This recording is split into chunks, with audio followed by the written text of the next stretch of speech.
3 फरवरी 1928 को Simon commission Bombay पहुंचा। Simon commission दरअसल भारतीय सांविधिक आयोग था, जिसका गठन 1919 के भारत सरकार अधिनियम के कामकाज पर रिपोर्ट देने के लिए किया गया था।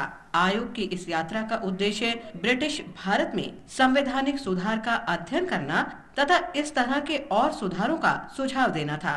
जॉन साइमन और क्लेमेंट एटली की संयुक्त अध्यक्षता वाले इस आयोग में 7 सदस्य शामिल थे, जो सभी ब्रिटिश थे।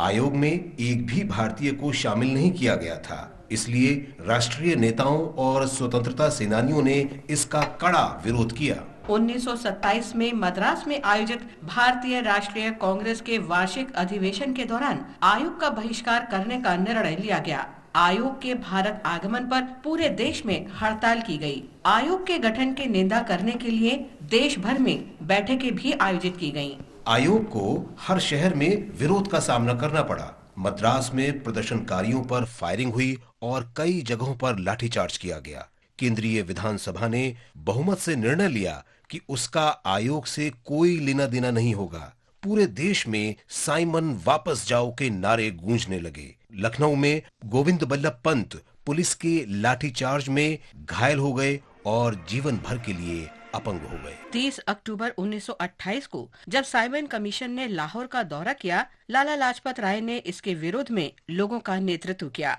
विरोध शांतिपूर्ण था, लेकिन प्रतिशोध की कार्रवाई में तत्कालीन पुलिस अधीक्षक जेम्स ए स्कॉट ने प्रदर्शनकारियों पर लाठी चार्ज करने का आदेश दिया।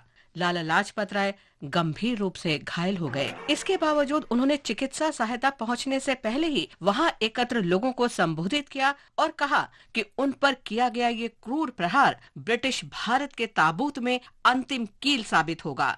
दुर्भाग्य से लाला लाजपत राय का 17 नवंबर 1928 को निधन हो गया। साइमन कमीशन ने 2 खंडों में एक रिपोर्ट प्रकाशित की। इसने भारत में प्रांतीय स्वायत्तता का प्रस्ताव रखा, लेकिन केंद्र में संसदीय जिम्मेदारी का प्रस्ताव खारिज कर दिया। ब्रिटिश सरकार ने भारत में साइमन कमीशन के विरोध को देखा और ये कहकर लोगों को शांत करने की कोशिश की कि भविष्य में इस तरह की किसी भी कवायद में भारतीयों की राय को ध्यान में रखा जाएगा। बाद में ब्रिटिश सरकार ने भारत में संवैधानिक सुधारों पर चर्चा के लिए लंदन में गोलमेज सम्मेलन आयोजित किए। हम स्वतंत्रता सेनानी और राजनीतिक कार्यकर्ता भवानी भट्टाचार्य को भी याद करते हैं, जो 3 फरवरी 1935 को शहीद हो गए थे। भवानी भट्टाचार्य का जन्म 1914 में ढाका जिले के जोयदेवपुर गांव में हुआ था, जो अब बांग्लादेश में है। वो बंगालियों के क्रांतिकारी आंदोलन से जुड़े थे और ढाका में श्री संघ क्रांतिकारी समूह में शामिल हो गए।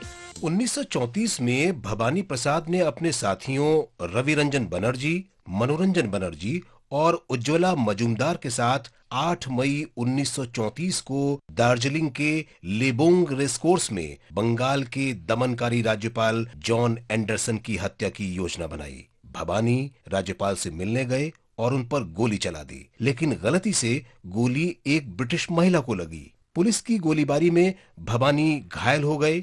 उन्हें गिरफ्तार कर लिया गया और जेल में डाल दिया गया।